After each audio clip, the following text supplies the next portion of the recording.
Hello बच्चों, मैं अमरकांत शर्मा आपका एक बार फिर अपने YouTube चैनल फिजिक्स कक्षा पर आप लोग स्वागत करता हूं। और दोस्तों, जैसा कि लास्ट वीडियो में हम कोलिजन के टॉपिक को डिस्कस कर रहे थे, तो आज उसी टॉपिक को आगे बढ़ाते हुए डिस्कस करेंगे elastic collision in one dimension. जैसा कि लास्ट वीडियो में मैंने आप लोगों को बताया था कि कोलिजन दो तरीके के होते हैं, दो टाइप के कोलिजन होते हैं हमारे, इलास्टिक कोलिजन और इन elastic collision.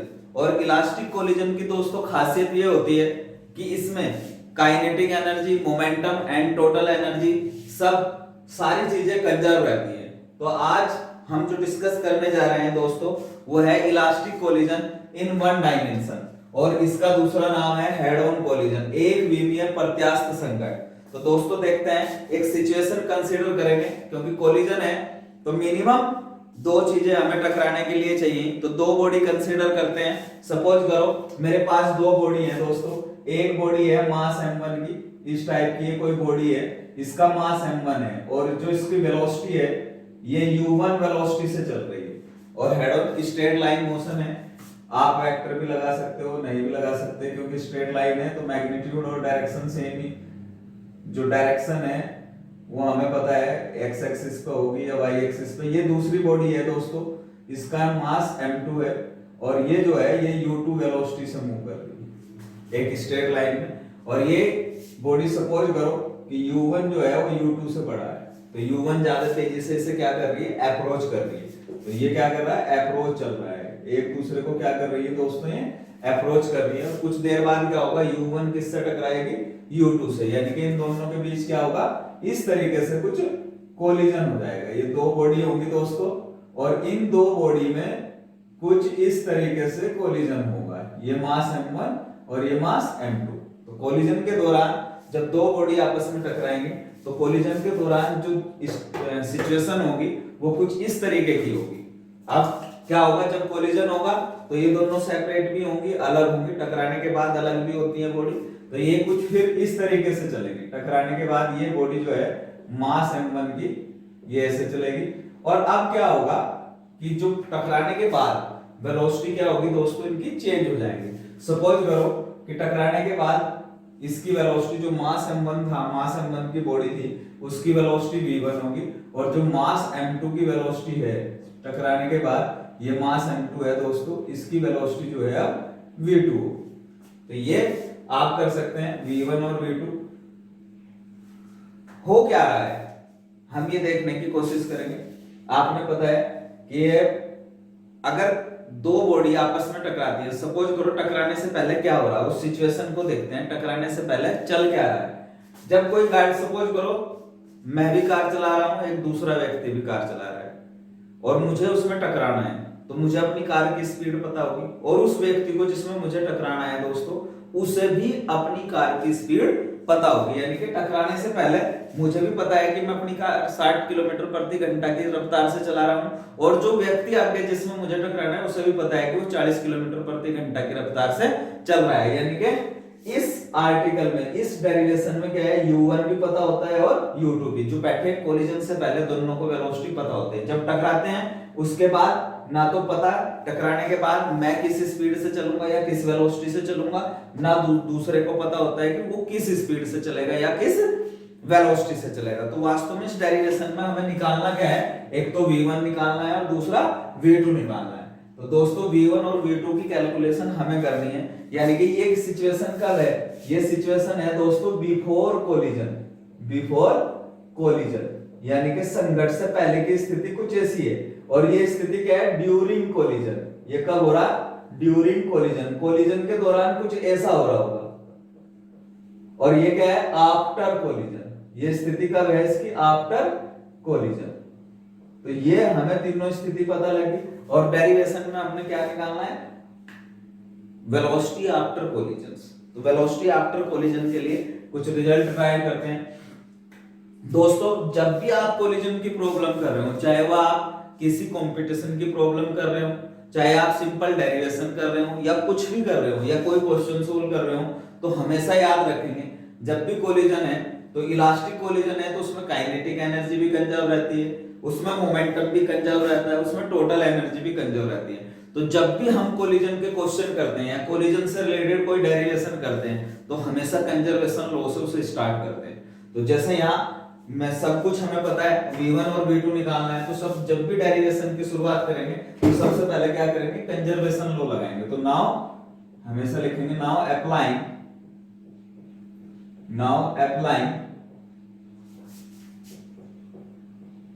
Kinetic energy conservation law या काइनेटिक एनर्जी कंजर्वेशन लॉ ऊर्जा संरक्षण, गतिज ऊर्जा संरक्षण के सिद्धांत से। तो क्या लिखेंगे, क्या बोलता है, initial kinetic energy is equal to final kinetic energy, यानी कि बॉडी का कोलिजन से पहले जो काइनेटिक एनर्जी है बॉडी के कोलिजन के बाद की काइनेटिक एनर्जी के इक्वल होना चाहिए। तो हमें क्या करना है, कोलिजन से पहले की टोटल एनर्जी लिखनी है और कोलिजन के बाद की टोटल एनर्जी लिखनी है और दोनों को क्या कर देना है दोस्तों, इक्वल कर देना है। तो सबसे पहले जब भी हम तो कोलिजन से पहले की काइनेटिक एनर्जी, अगर इस बॉडी की काइनेटिक एनर्जी लिखनी हो तो क्या लिखेंगे, हाफ m1 u1 स्क्वायर। इसकी लिखनी हो तो ये क्या होगा, half m2 u2 square.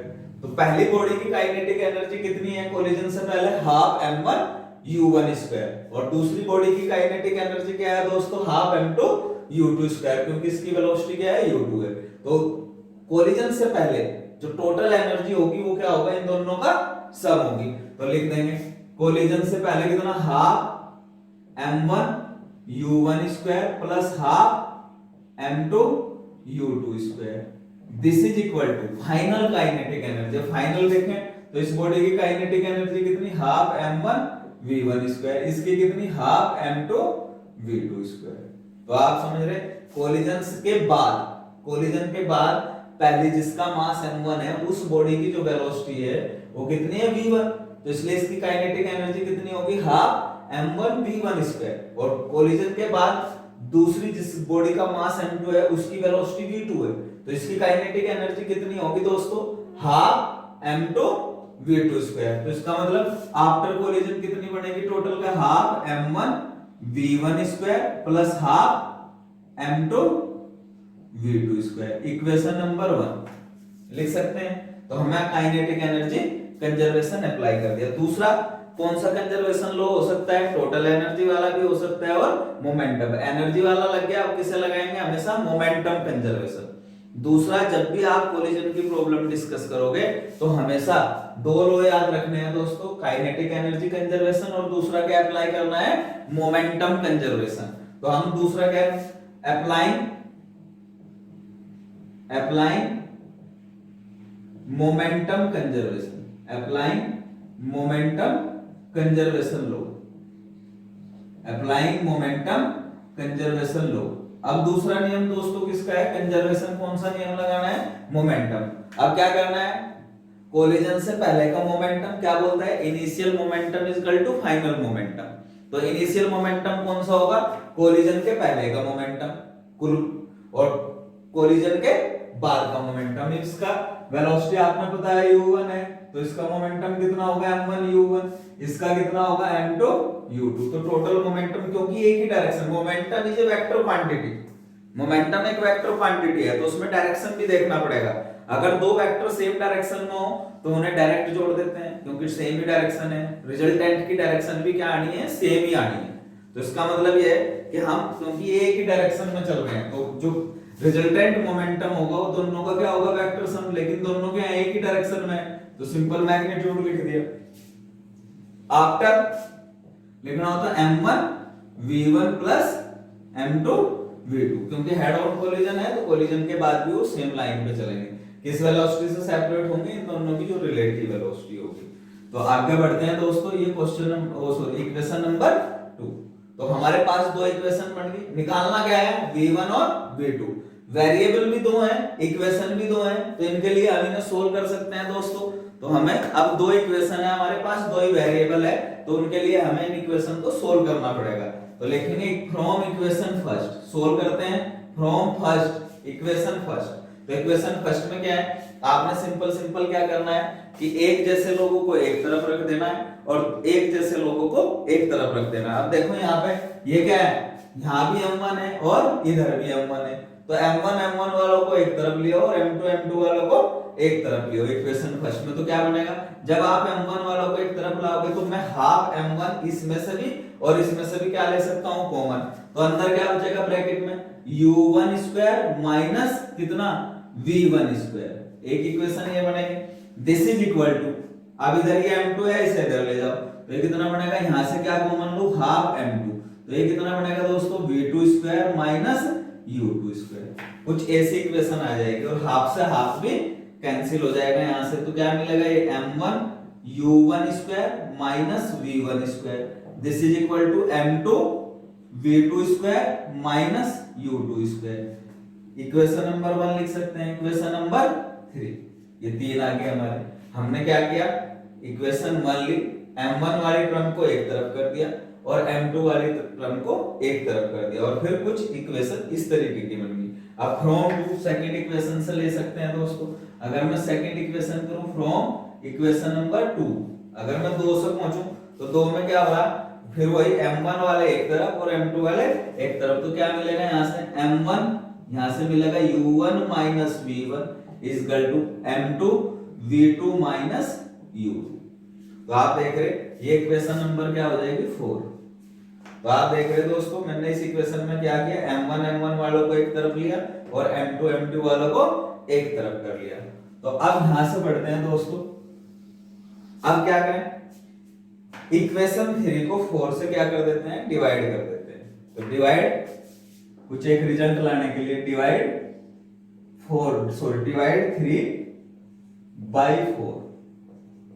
Equation 3 को 4 से डिवाइड करने पर अब आप देखिए ध्यान से, यहां देखिए दोस्तों, ये क्या है, u1 का स्क्वायर माइनस v1 का स्क्वायर। तो ये कुछ ऐसा लग रहा है a square minus b square. आपने पता है a square minus b square जो होता है दोस्तों, वो होता है a प्लस b और a माइनस b।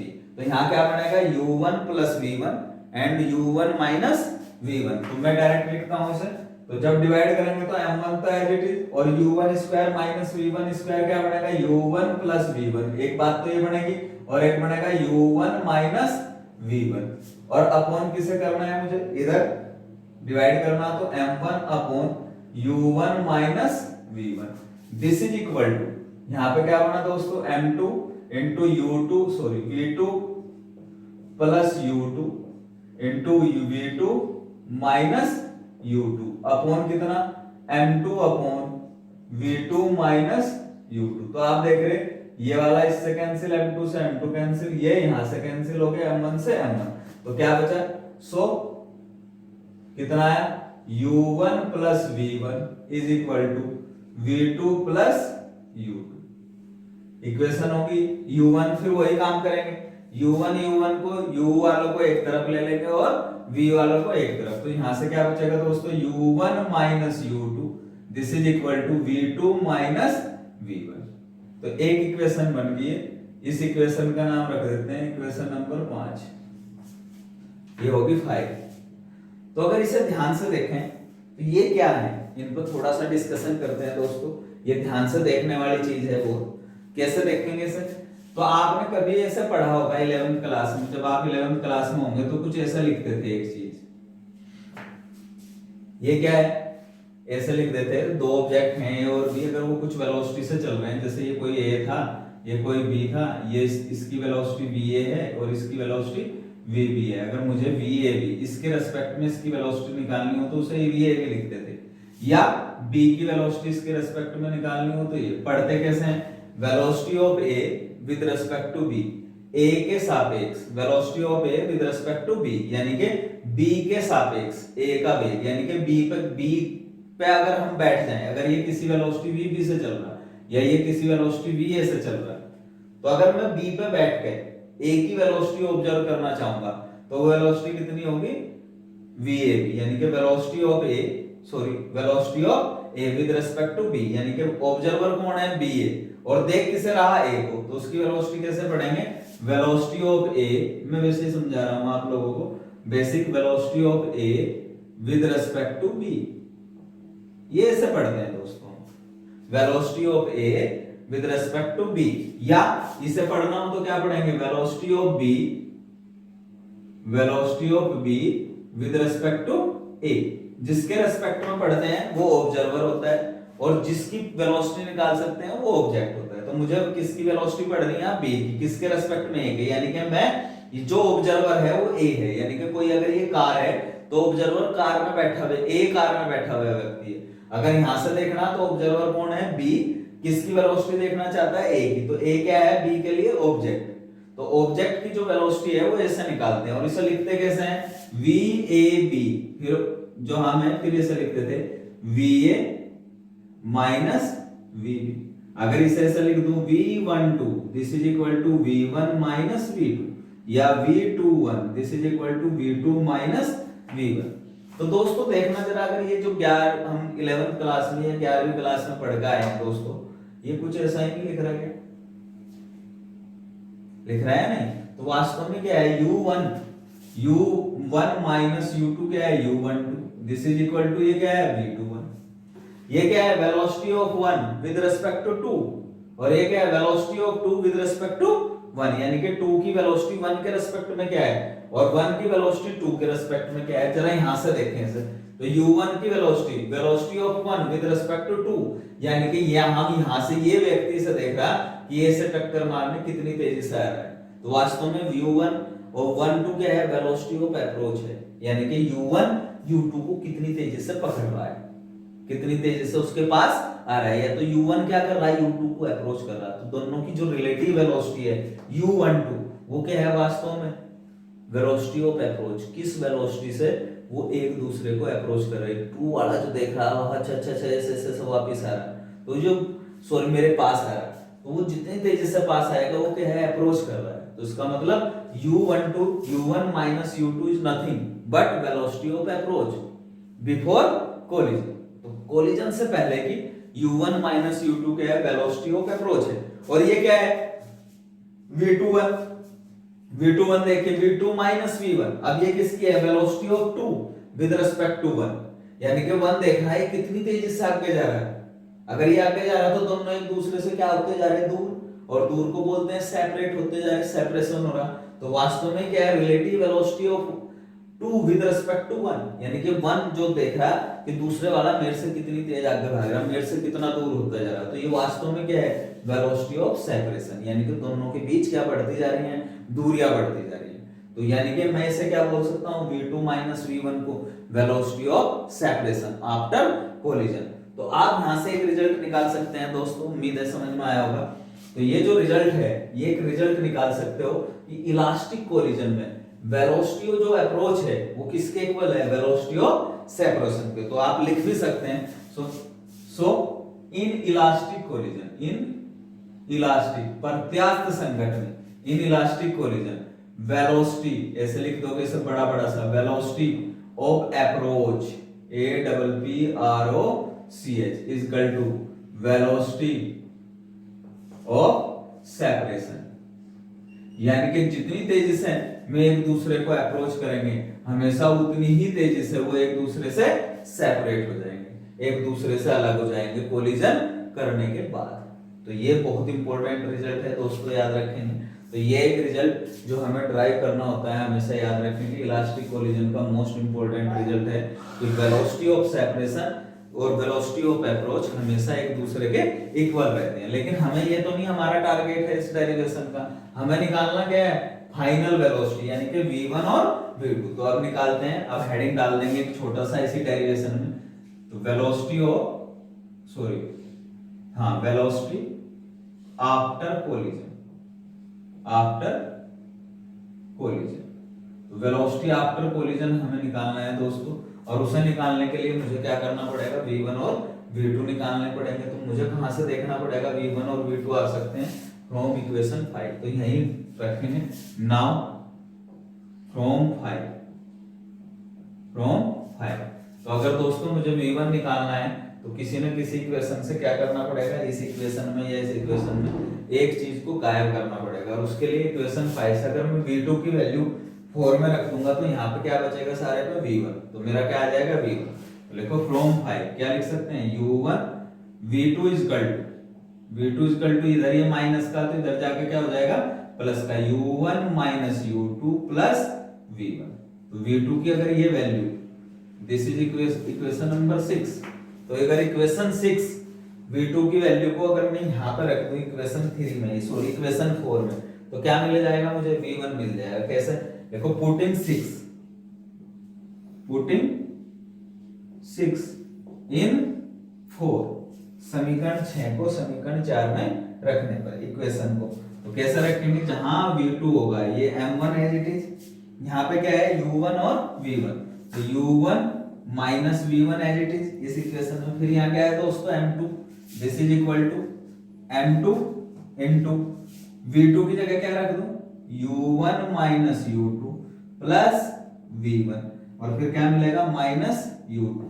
तो आप देख रहे या M1 into U1 minus V1, this is equal to एक ये माइनस का U2 ये माइनस का U2 तो प्लस के 2U2।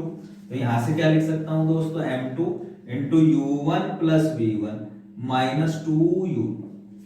अब आप अप्लाई कर सकते हैं M1 U1 minus M1 V1, एक इक्वेशन इधर, यहाँ क्या बचेगा? M2 U1 plus M2 V1 minus 2 M2 U2। हो गया? अब क्या करें? क्योंकि मुझे V1 निकालना, तो V1 वालों को एक तरफ ले लो और U1 वालों को जो अब और सारी चीजें हैं उन्हें अलग ले लो। तो यहाँ क्या बचेगा? M1 U1, इसे इधर ले आओ, माइनस M2 U1, देखो ये आ गया M2 U1, ये है माइनस का तो ये प्लस हो जाएगा 2 M2 U2, this is equal to M2 V1 plus M1 V1। Equation कुछ ऐसी बन जाएगी दोस्तों। अब क्या कर सकते हैं? यहां से तो V1 कॉमन ले लो और यहां से जो भी कॉमन ले सकते हो ले सकते हैं। तो मैं आगे बढ़ता हूं दोस्तों यहां से, तो देखो यहां पे क्या मिलेगा? तो यहां से V1 कॉमन लिया तो इधर क्या मिला? M1 प्लस M2, अरे इधर M1 plus M2, this is equal to, इधर से ये V1 कॉमन लिया तो यहाँ क्या बचा? M1 प्लस M2, इधर क्या बचा? देखो यहाँ से U1 कॉमन लिया तो U1 कॉमन लूंगा तो क्या मिलेगा? U1 कॉमन लिया तो M1 माइनस M2, यहाँ क्या है? Plus 2 M2 U2। मिल गया दोस्तों? अब देखो यहां से, तो यहां से V1 इक्वल टू क्या आएगा दोस्तों? यहां से मिलेगा M1 minus M2 into U1 upon कितना? M1 प्लस M2, एक टर्म तो ये होगी प्लस 2 M2 अपॉन कितना? M1 plus M2 into U। ये एक इक्वेशन बन जाएगी। ये क्या आ गया? मास M1 की वेलोसिटी, और इसे इक्वेशन नंबर 7 कह सकते हैं। ये क्या है दोस्तों? मास M1 की वेलोसिटी आफ्टर कोलिजन। तो ये क्या है? कोलिजन के बाद मास M1 की वेलोसिटी, यानी कि final velocity of mass M1 after collision. अब हमें क्या निकालना है? एक तो मिल गया, हमें पता चल गया कि ये V1 कितना होगा, यानी कि कोलिजन के बाद इस मास M1 की जो वेग होगा, जो वेलोसिटी होगी वो इतनी होगी इक्वेशन 7 के अनुसार। अब मुझे क्या करना है दोस्तों? मुझे V2 भी निकालना। तो V2 निकालने के लिए फिर यहाँ चलेंगे, अब किसकी वैल्यू रख देंगे? V1 की। तो V1 की वैल्यू कितनी होगी उसे हमें देखना है। तो V1 की वैल्यू के लिए क्या करना पड़ेगा दोस्तों? हमें देखते हैं। तो V1 का वैल्यू निकालिए, क्या मिलेगा V1 की वैल्यू? तो V1 को निकालने के लिए मुझे क्या करना पड़ेगा? तो V1 देखो, लिखो अगेन फ्रॉम 5। तो V1 कितना आएगा? यहाँ पे मैंने किसकी वैल्यू रखी थी? V2 की। अब किसकी रख देंगे? V1। तो V1 कितना मिलेगा दोस्तों? बड़ा आसान है V1 लिखना, तो कितना लिखेंगे? V2 minus U1 plus U2। देखो यही आएगा, इसे कहते हैं इक्वेशन नंबर 8। अब इस V1 की वैल्यू दोबारा किस में रखेंगे? 4 में, इक्वेशन 4 में। तो 4 में रखो, पुटिंग 8 इन 4, इक्वेशन नंबर 4। तो दोस्तों मैं इधर आ रहा हूं, उम्मीद है आपको ये इधर से समझ में आ गया होगा। तो मैं यहां से फिर दोबारा चलता हूं वापिस। तो 4 देख ही रहे हैं, तो 4 इक्वेशन ये रही। मैं थोड़ा थोड़ा करके ये हटाता हूं, यहां से रब कर देता हूं। तो दोस्तों ये इक्वेशन नंबर 4 है, तो इसमें पुट करते हैं वो एक V1 की वैल्यू। तो यहां से क्या मिलेगा? M1 जो का तो U1 माइनस V1। अब V1 की वैल्यू कितनी माइनस है तो माइनस V2, फिर minus minus plus U1 minus U2। देखो रख दी value. This is equal to कितना M2 V2 माइनस U2। ये इक्वेशन बन गई। अब देखो ये माइनस का U2, ये प्लस का U1, ये प्लस का U1, तो 2U1, तो M1 into 2U1 minus V2 minus U2। This is equal to M2 V2 minus U2। तो दोस्तों यहां से क्या मिलेगा 2M1 U1 minus M1 V2 minus M1 U2। This is equal to M2 V2 minus M2 U2। अब देखिए जो एक जैसे, क्योंकि V2 निकालना है, इधर माइनस का तो इधर जाके प्लस का, और ये माइनस का तो इधर प्लस का, तो ये क्या मिलेगा 2M1 U1, ये माइनस का तो ये प्लस का हो जाएगा M2 U2 minus M1 U2 minus M1 U2, और ये इधर जाके क्या बनेगा M2 V2 plus M1 V2 बन गया। अब निकालना है तो यहां से V2 कॉमन ले लो, और V2 कॉमन लिया तो इधर क्या बचा दोस्तों M1 plus M2। This is equal to, यहां से क्या कॉमन ले सकते हैं U2, U2 कॉमन लिया तो इधर क्या बचा M2 माइनस M1 और प्लस 2M1 U1। मैंने ऐसे सजा लिया, ऐसे सजाने के बाद क्या करेंगे दोस्तों V2 इज इक्वल टू, फिर क्या मिलेगा एक तरफ लिया इसे M2 minus M1 upon M1 plus M2, एक ये बच गया, इनटू यहाँ पे क्या है U2 ये वाली चीज, plus 2M1 upon M1 plus M2 into कितना U1। तो ये क्या आ गया, इसे कह देंगे हम इक्वेशन नंबर 8 था इक्वेशन नंबर 9। तो इक्वेशन नंबर 9 भी आएगी दोस्तों, और ये क्या है velocity of body of mass M2 after collision. तो V2 क्या है मास M2 की वेलोसिटी है कोलिजन के बाद। तो हमें अब फाइनल वेलोसिटी पता चल गई, यानी कि कोलिजन के बाद जो पार्टिकल्स हैं वो इस वेलोसिटी से चलेंगे और इस वेलोसिटी से। पहला पार्टिकल यानी कि मास M1 का जो पार्टिकल है वो इस वेलोसिटी से चलेगा, और मास M2 का जो पार्टिकल है वो इस वेलोसिटी से चलेगा। तो दोस्तों अब जो है थोड़ा सा हम इस पे डिस्कशन करते हैं। अब देखते हैं इनसे क्या क्या रिजल्ट ड्राइव हो सकते हैं। बड़े इंटरेस्टिंग हैं, बहुत ही इंटरेस्टिंग रिजल्ट हैं। अब थोड़ा सा आपको जो है इंटरेस्ट जो है वो बढ़ेगा, क्योंकि डिस्कशन बहुत इंपॉर्टेंट है दोस्तों कोलिजन में। और कोलिजन जब भी करना, collision is very interesting topic, और इसमें हमेशा दो ही लॉ काम करते हैं, कंजर्वेशन लॉ काम करते हैं, काइनेटिक एनर्जी और momentum conservation, kinetic energy conservation. तो अब मैं जरा इन सारी चीजों को एक जगह लिख लेता हूं दोस्तों, ये V1 और V2। तो अगर मैं लिखूं यहाँ V1 कितना था, मैं दोबारा लिख लेता हूं V1 is equal to M1 minus M2 into U1 upon कितना M1 plus M2 plus 2M2 upon M1 plus M2 into U2। तो दोस्तों ये V1 है और ये V2 है। अब मेरे पास V1 V2 दोनों लिखे। अब हम इस पे जरा डिस्कशन करते हैं। इसमें बहुत सारे केस हो सकते हैं दोस्तों। डिस्कशन कैसे करेंगे, तो डिस्कशन करते हैं, और डिस्कशन में करते हैं दोस्तों केस फर्स्ट। पहला केस फर्स्ट क्या हो सकता है। अगर सबसे पहला केस डिस्कस करूं, अगर दो बॉडी हैं और चल रही है when M1 is equal to M2 is equal to mass M, यदि M1 यानी कि बॉडी दोनों बॉडी सेम मास की हो, यानी कि ऐसे समझो कि दोनों एल्टो कार है, एक ही दिन आई, एक ही डेट मैन्युफैक्चर है, दोनों में सेम वेट है और एक जैसी है, तो दोनों का वेट सेम है। तो अगर M1 is equal to M2 is equal to M हो, तो कोलिजन करने के बाद दोनों कैसे होंगे, तो M माइनस M 0, ये तो 0 हो गया, M हो गया 2M हो गया, कट गया, तो V1 इज इक्वल टू कितना आएगा U2।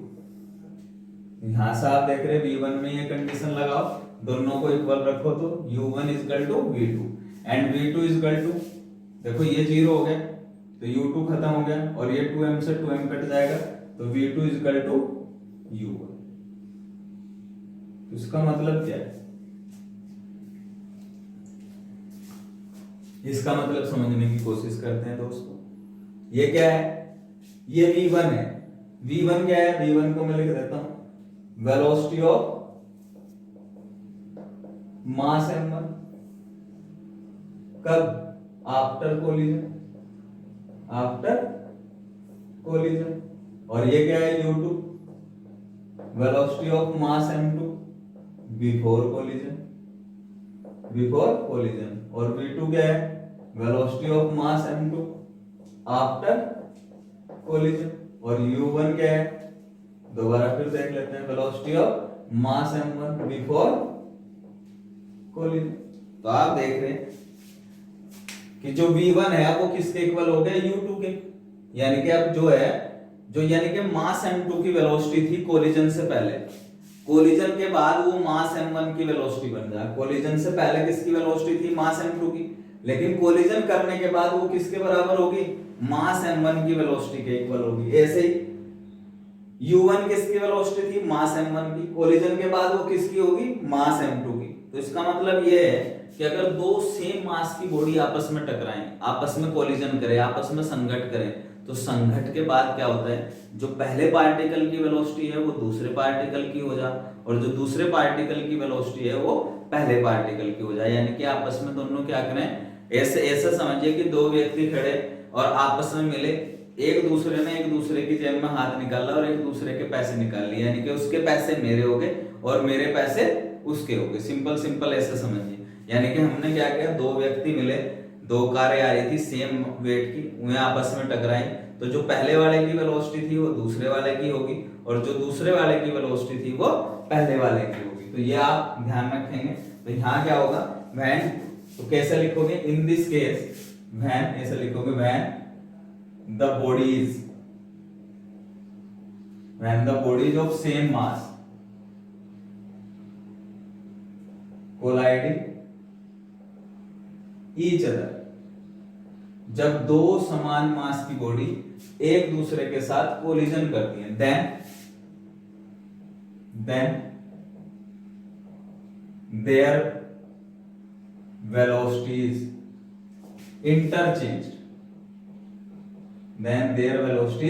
Interchange after collision. तब कोलिजन के बाद उनकी वेलोसिटी परस्पर बदल जाती है, आपस में बदल जाती है, परस्पर आपस में इंटरचेंज हो जाती है। जो मेरी है, जो पहली बॉडी की वेलोसिटी है वो दूसरी की हो जाएगी और जो दूसरी की वेलोसिटी है वो पहली बॉडी की हो जाएगी। तो आपस में क्या हो रही है, वेलोसिटी इंटरचेंज हो रही है दोस्तों। तो एक चीज तो ये है दोस्तों कि वेलोसिटी आपस में क्या हो जाती है, इंटरचेंज हो जाती है। अब दूसरा केस डिस्कस करते हैं। केस सेकंड में बहुत सारे पार्ट हो सकते हैं, केस सेकंड बड़ा मजेदार है, इसे देखते हैं। क्या देखते हैं, व्हेन, सबसे पहला ये है, when the body of mass m2 is at rest. यदि मास, ये मेरी बॉडी थी, एक मास m1 की, u1 वेलोसिटी से चल रही थी पहले, और ये मास m2 की बॉडी थी दोस्तों। ये कितने की थी, मास m2 की, और ये कितने से चल रही थी, u2 वेलोसिटी से। लेकिन केस सेकंड में हमने क्या डिस्कस करना है, हमें लिखना है कि मास m2 किस में है, रेस्ट में। यानी कि अब ये चल नहीं रहा, ये फिक्स है, यानी कि अब जो u2 है वो 0 है। ऐसे समझो कि मेरी गाड़ी है वो रोड पर रेस्ट में खड़ी है और एक ट्रक आके उसे टक्कर मार रहा है, दूसरी वेलोसिटी दूसरे u1 से चला रहा और उसने आके उसमें क्या करना है, कोलिजन करना है। तो कोलिजन करना है तो यानी कि ये रेस्ट में है, तो रेस्ट में आने के बाद ये जो m1 है ये से ऐसे टकराएगा, ये रेस्ट में है। तो जब ये टकराएगा तो क्या होगा, m2 चलने लगेगा, तो इसकी वेलोसिटी क्या होगी, इसकी वेलोसिटी पे क्या फर्क पड़ेगा, वो केस कई चीजों में डिस्कस करते हैं। तो तब इनके लिए फिर ये सेपरेट होंगे आपस में, जब टकरा के फिर क्या करेंगे, दूर जाएंगे।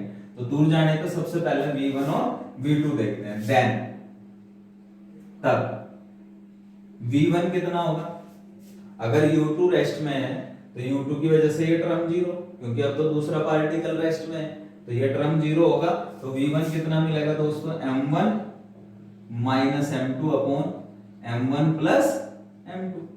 ये केस डिस्कस। इनटू कितना, u1। और v2 कितना मिलेगा, यहां से v2 भी लिख लेते हैं। अगर मैं देखूं तो यानी कि मेरा कहने का मीनिंग ये है कि v1 अगर एक पार्टिकल रेस्ट में आ जाए तो v1 जो है वो इतना बनेगा, फिर पहला पार्टिकल कोलिजन के बाद इतनी वेलोसिटी से चलेगा, और जो रेस्ट में था टकराने, जब उससे कोलिजन हो गया वो v2 से चलेगा, तो v2 कितना बनेगा। अब m क्या है, ये रहा u2, तो ये वाली टर्म जीरो हो जाएगी। तो v2 कितना बनेगा दोस्तों, 2m1 upon m1 plus m2 into कितना, u1। तो ये हमारा v2 आ गया। अब इसमें हम बहुत सारे केस डिस्कस कर सकते हैं, जैसे पार्ट ए, अगर इसी केस सेकंड का पार्ट ए डिस्कस करता हूं, इफ, फिर वही m1 is equal to m2 is equal to m, ये दोनों यानी कि ऐसा समझिए कि जो एंड u2 इजकल टू 0 ये चल ही रहा, यानी कि ये पार्टिकल 2। अब क्या है, दो ऐसे पार्टिकल हैं जिनके मास सेम है पर एक उनमें से रेस्ट है। ऐसे समझिए दोस्तों, दो एल्टो कार है, एक मेरी कार है, किसी दूसरे की कार है, और मैंने अपनी कार रेस्ट में रख रखी है, यानी कि मैं रोड पे खड़ी है, और दूसरी एल्टो कार उसे आके मार दी। तो जो वो आके मारेगी, क्योंकि दो एल्टो कार है सेम डे की निकली हुई, सेम मास की, तो मेरी एक रेस्ट में है और दूसरी आके उसे मार रही है टक्कर। तो जो वो टक्कर मारेगी तो पहले की वेलोसिटी क्या होगी, दूसरी की वेलोसिटी क्या होगी, ये देखना है। तो यहां से हमें क्या करना है, m2 m1 is equal to m2 is equal to m, और u2 अब भी क्या है, 0, यानी कि ये अब क्या हुआ कि ये दोनों मास इक्वल हैं, जो रेस्ट में है वो भी इक्वल है और जो टक्कर मार रहा है वो भी इक्वल है। तब v1 कितना होगा, देन v1 देखेंगे, v1 कितना, ये दोनों इक्वल हो गया, तो इक्वल हो गए v1 इजकल टू 0, और v2 कितना होगा, देन v2 इजकल टू, देखो यहां से अगर मैं m रखूंगा तो कट जाएगा 2m से 2m कट जाएगा, तो ये किसके इक्वल आएगा, u1 के। तो यहां से दो रिजल्ट आए निकल के, अगर सेम मास की दो बॉडी में से एक बॉडी रेस्ट में हो और दूसरी बॉडी मोशन में हो, और मोशन वाली बॉडी रेस्ट वाली बॉडी को आके कोलिजन करे, टकराए, तो क्या होगा, जो v1 है वो 0 हो जाएगा। v1 किसकी वेलोसिटी, जो आके टकरा रही है, यानी कि जो मोशन में है, यानी कि अगर दो सेम मास की बॉडी हैं और एक रेस्ट में है और एक u1 से आगे कर रही, तो कोलिजन के बाद ये रुक जाएगी, क्योंकि इसकी v1 क्या होगी, 0, और जो रुकी हुई थी वो पहले वाले की वेलोसिटी से चलने लगेगी। यानी कि अगर मेरी एल्टो कार रेस्ट में है और दूसरी एल्टो कार उसे आके मार रही, तो मेरी कार तो उसकी वेलोसिटी से चलने लगेगी जो रेस्ट में थी, और जो चल के आ रही थी वो किस में आ जाएगी, रेस्ट में, क्योंकि कोलिजन के बाद उसकी वेलोसिटी क्या होगी दोस्तों, 0 है। तो इस केस में क्या लिखेंगे कि after collision the first car या कार ऑफ मास m1 या body of mass m1 come to the rest and the rest body moves with the velocity of mass m1, तो वो मास m1 की वेलोसिटी से चलने लगेगी। तो उम्मीद है कि ये केस समझ में आ गया होगा। नोट्स आपको मिलेंगे दोस्तों टेलीग्राम चैनल पे, और टेलीग्राम का लिंक आपको दिया जाएगा, उस लिंक से आप डायरेक्ट टेलीग्राम पे जुड़ सकते हैं हैंड रिटन नोट्स के लिए। तो हैंड रिटन नोट्स और वीडियो लेक्चर के लिए आप टेलीग्राम से भी जुड़ सकते हैं, वहां पे सब कुछ मिलेगा आपको। दूसरा केस डिस्कस करते हैं। अब केस पार्ट बी, इसका पार्ट बी डिस्कस करते हैं, बड़ा इंटरेस्टिंग है पार्ट बी। पार्ट बी क्या बोलता है कि व्हेन जब अगर m1 m2 is greater than m1 and u2 is equal to 0, यानी कि अब जो बॉडी रेस्ट में है, यानी कि ये मास m2 की बॉडी रेस्ट में है, ये तो u2 0 है, और जो ये मास m1 की बॉडी है ये कम मास की है और ये u1 वेलोसिटी से इससे टकराने आ रही है, यानी कि जो जिससे टकराना चाहते हैं वो बहुत हैवी है, और जो टकराने आ रही वो u1 वेलोसिटी से उसका मास कम है, यानी कि m2 बहुत बड़ा है किससे, m1 से। अगर m2 m1 से बड़ा है तो यहाँ क्या होगा, m2 क्या है, बहुत बड़ा है किसके रेस्पेक्ट में, m1 के, तो m1 बिल्कुल 0 जैसा होगा, तो m1 को छोड़ सकते हैं। देखो then velocity of mass m1, ऐसे भी लिख सकते हैं वेलोसिटी ऑफ मास m1, तो m1 की वेलोसिटी कितनी होगी v1, और V1 में ये इसके सापेक्ष छोड़ देंगे तो ये M2 से M2 कट जाएगा तो माइनस मिलेगा, this is equal to minus U1। कितना होगा? Minus U1। अब यहाँ देखिए V2 में, V2 क्या होगा? M2 बहुत बड़ा है M1 के रेस्पेक्ट में, तो ये फैक्टर बहुत बड़ा हो जाएगा। जब ये फैक्टर बहुत बड़ा हो जाएगा तो ये फैक्टर कितना होगा जी, क्योंकि ये खुद ही पहले बहुत छोटा है और इस फैक्टर से ये बहुत बड़ा, डिनोमिनेटर बहुत बड़ा हो जाएगा क्योंकि M2 बहुत बड़ा है M1 से। दोस्तों M2 बहुत बड़ा है M1 से, तो ये क्या होगा? ये फैक्टर बहुत छोटा हो जाएगा, इनके जीरो जैसा हो जाएगा, तो V2 लगभग क्या होगा? 0। तो इससे क्या रिजल्ट निकल रहा है? इस पर डिस्कशन करने से हम देख रहे हैं कि जो V1 है यानी कि जो टकराने आ रही, अगर एक हैवी बॉडी से टकराए, एक बहुत बड़े पार्टिकल से टकराए, एक बहुत बड़ी चीज से टकराए, तो जो पहली बॉडी है वो वापस रिबाउंड उसी वेलोसिटी से आ जाए, वापस मुड़ के आ जाए, और जो ये रेस्ट में है ये लगभग रेस्ट में ही बनी रहती है, इस पे कोई फर्क नहीं पड़ता। ऐसे समझो कि एक बहुत बड़ा पत्थर है दोस्तों, आपने उस पर अपनी बॉल, मान लीजिए रबर की बॉल है जिससे हम खेलते हैं पोस्को की, सपोज करो वो आपने उस पत्थर पे फेंक के मार दी, तो आपने क्या किया? एक बहुत हल्की बॉल है और एक बहुत बड़ा भारी पत्थर है जो रेस्ट में है, तो जब उस पे पत्थर से मारते हैं तो बॉल वापस उसी वेलोसिटी से हमारे हाथ में आती है, और क्या पत्थर चल पड़ता है? नहीं, पत्थर हमेशा किस में रहता है? रेस्ट में। तो ये बिल्कुल सेम ऐसा ही कोलिजन है। एक हल्की बॉल हमने पत्थर पे मारी, पत्थर पे मारने के बाद बॉल हमारे हाथ में, यानी कि जिस वेलोसिटी से हमने बॉल को दी थी उसी वेलोसिटी से बॉल हाथ में आ गई और पत्थर रेस्ट में रहा। तो जब एक हैवी बॉडी से एक बहुत हल्की बॉडी टकराती है तो हैवी बॉडी बिल्कुल नहीं चलती, हैवी बॉडी किस में रहती है? हमेशा रेस्ट में रहती है, और जो हल्की बॉडी है जो टकरा रही है वो उसी स्पीड से, जिस स्पीड से टकराई थी उसी स्पीड से वापस आ जाती है। तो डिस्कशन पार्ट बी भी हो गया। एक पार्ट हो सकता है पार्ट सी, पार्ट सी पे भी डिस्कशन है। अब ऐसे कर सकते हैं man, M1 is greater than and U2 is equal to 0। Condition वही है, U2 हमेशा रेस्ट में, यानी कि ऐसे है कि जो टकराने आ रही है, जो M1 मास की बॉडी है ये बहुत भारी है U1 वेग से, और जो ये रेस्ट में है ये इसके सापेक्ष हल्की है, यानी कि अब U2, तो क्या होगा? अब M1 बहुत बड़ा है M2 से, तो देखते हैं then velocity of mass M1, तब मास M1 की वेलोसिटी देख लो, यानी कि V1 कितना बनेगा दोस्तों इस केस में? यहां से देखो, अब M1 बहुत बड़ा है तो M1 के सापेक्ष M2 बहुत छोटा होगा, इसे घटने पे कोई फर्क नहीं पड़ेगा, यहां से जुड़ने पे कोई फर्क नहीं पड़ेगा, तो M2 को छोड़ सकते हैं, नेग्लेक्ट M2, क्योंकि M1 बहुत बड़ा है तो M1 अपॉन M1 कट जाएगा, तो V1 इज इक्वल टू किसके इक्वल आएगा? U1 के। एक केस तो ये आ गया, और दूसरा केस क्या है? V2 कितना होगा? V2 देखो, this is equal to V2 कितना होगा? अब ये M1 है, M1 तो बहुत बड़ा है, ये बड़ा फैक्टर हो जाएगा, M2 इसके सापेक्ष छोड़ देंगे तो M1 से M1 कैंसिल हो जाएगा, तो V2 कितना बनेगा? 2U1। मोस्ट इंटरेस्टिंग रिजल्ट, बहुत ही बढ़िया रिजल्ट है। ये क्या कह रहा कि अगर एक भारी बॉडी हो और वो चल रही हो और एक आपके हल्की बॉडी खड़ी हो, तो भारी बॉडी जब हल्की बॉडी से टकराती है तो वेलोसिटी कोलिजन के बाद वेलोसिटी जो U1 की थी, जो टकराने से पहले भारी बॉडी की वेलोसिटी कितनी थी? U1, टकराने के बाद भी कितनी रही? U1, यानी कि इस आदमी पे कोई फर्क नहीं पड़ता, हैवी आदमी पे कोई फर्क नहीं पड़ता, लेकिन जो हल्की बॉडी रेस्ट में थी जिसकी वेलोसिटी 0 थी, U2 0 था, टकराने के बाद इसकी वेलोसिटी कितनी हो जा? इसकी वेलोसिटी का 2 गुना, यानी कि जो चल रही है उसकी वेलोसिटी का कितना? 2 गुना। यानी कि अगर आपको 2 गुनी वेलोसिटी से टकराना हो तो आप किसी हैवी चीज से, अगर एक हैवी चीज के सामने खड़े हो, सपोज करो एक ट्रक है, ट्रक आ रहा है 100 किलोमीटर प्रति घंटा की रफ्तार से और आप उसके सामने खड़े, आप ट्रक के सामने, आपका वेट कैसा है? नेग्लिजिबल, आप 70 किलो के, ट्रक 70 क्विंटल का, समझ रहे बात को? तो आपके सामने क्या है?